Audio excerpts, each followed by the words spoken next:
नमस्कार बच्चों, मैं Kanhaiya Yadav CBS classes for social science में आपका स्वागत करता हूं।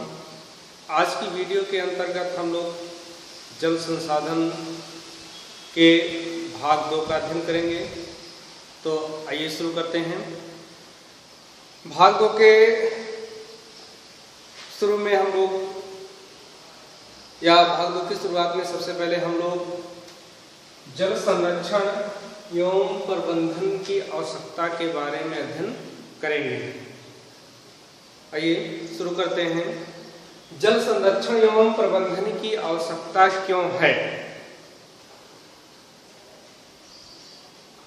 पिछली वीडियो में हम लोगों ने पढ़ा था जल दुर्लभता क्या है, जल दुर्लभता के कारण क्या हैं। इस वीडियो में हम लोग जल संरक्षण की आवश्यकता क्यों है, किन कारणों से हमें जल का संरक्षण एवं प्रबंधन करना चाहिए, इसका अध्ययन करेंगे। तो जल संरक्षण की आवश्यकता हमें निम्नलिखित कारणों से है। नंबर 1, स्वास्थ्य के लिए। किसके लिए? स्वास्थ्य के लिए। देखिए, हम जानते हैं कि अगर जल का संरक्षण नहीं किया जाएगा, जल का प्रबंधन नहीं किया जाएगा, तो हमें शुद्ध पेयजल उपलब्ध नहीं होगा। और हम ये भी जानते हैं कि प्रदूषित जल को पीने से या गंदे जल को पीने से अनेक प्रकार की बीमारियां होती हैं, जिससे हमारे स्वास्थ्य पर बुरा असर पड़ता है। अतः हमें अपने स्वास्थ्य के लिए जल का संरक्षण एवं प्रबंधन करना आवश्यक है। दूसरा, खाद्यान्न सुरक्षा।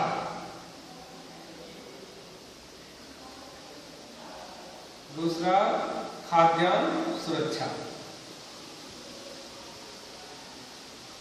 देखिए, अगर जल प्रबंधन या संरक्षण नहीं किया गया तो जल की कमी होगी, और जल की कमी होने से कृषि कार्य प्रभावित होगा, क्योंकि कृषि कार्यों में फसलों के उत्पादन के लिए हमें सिंचाई करने की आवश्यकता होती है।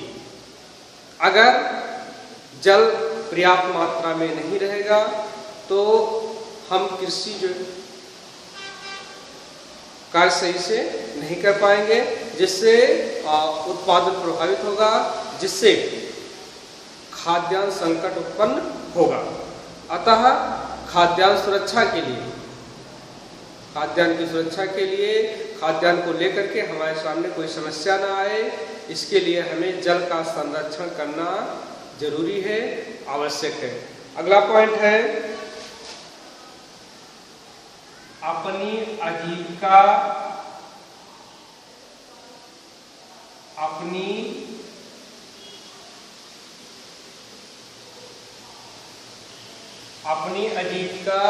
एवं उत्पादक कार्यों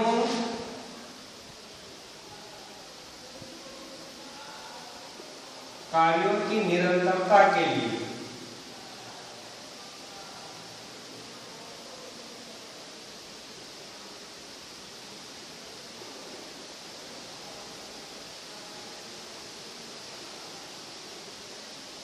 देखिए, अपनी आजीविका एवं उत्पादन कार्यों की निरंतरता के लिए हमें जल का संरक्षण या प्रबंधन करना आवश्यक क्यों है?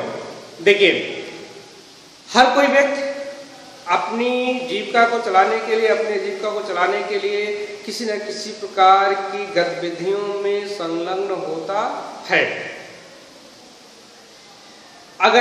और देखिए, मैक्सिमम गतिविधियों में जल जो है वह बहुत ही आवश्यक होता है।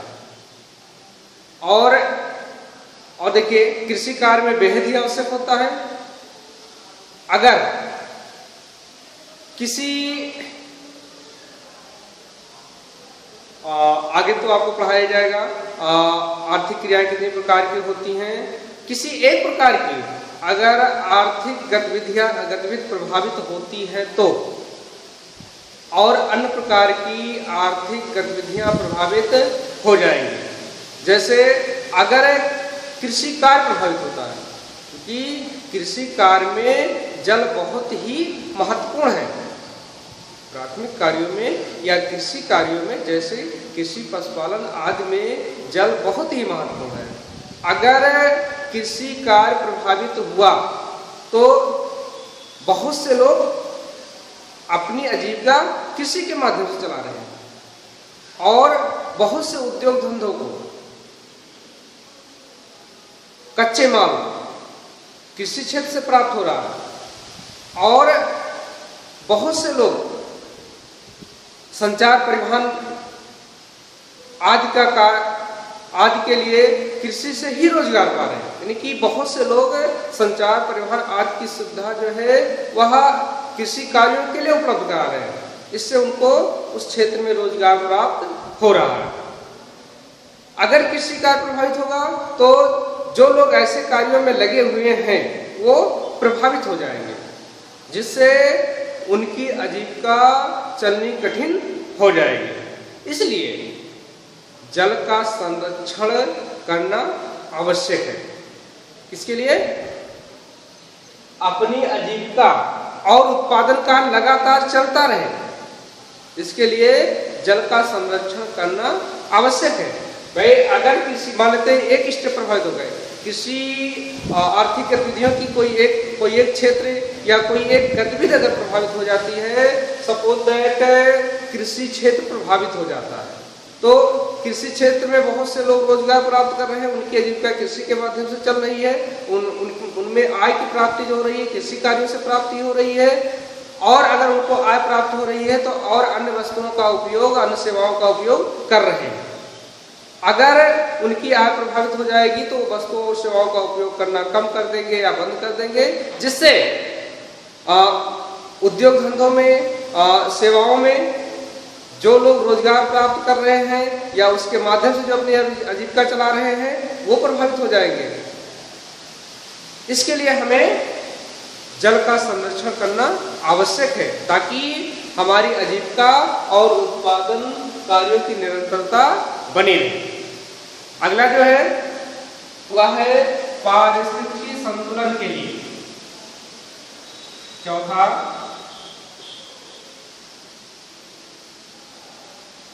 पारिस्थितिकी संतुलन के लिए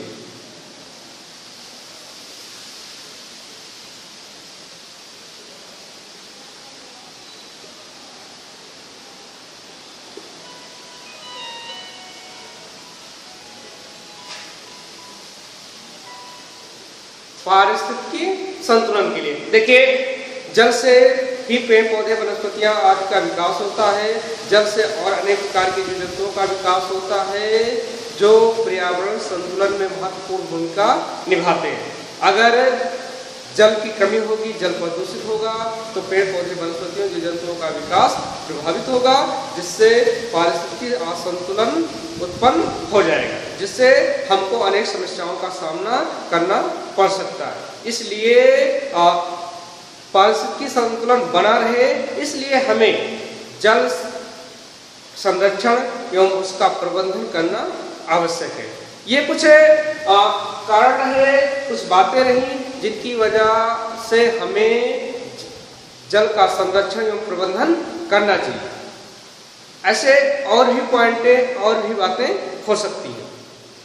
आइए अब हम जल का संरक्षण एवं प्रबंधन किस तरीके से किया जा सकता है, वो कौन कौन से तरीके हो सकते हैं, उन्हीं तरीकों में से एक तरीका है बहुउद्देशीय नदी घाटी परियोजना।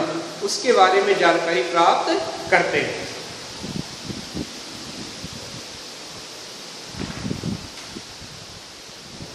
बहुउद्देशीय नदी घाटी परियोजना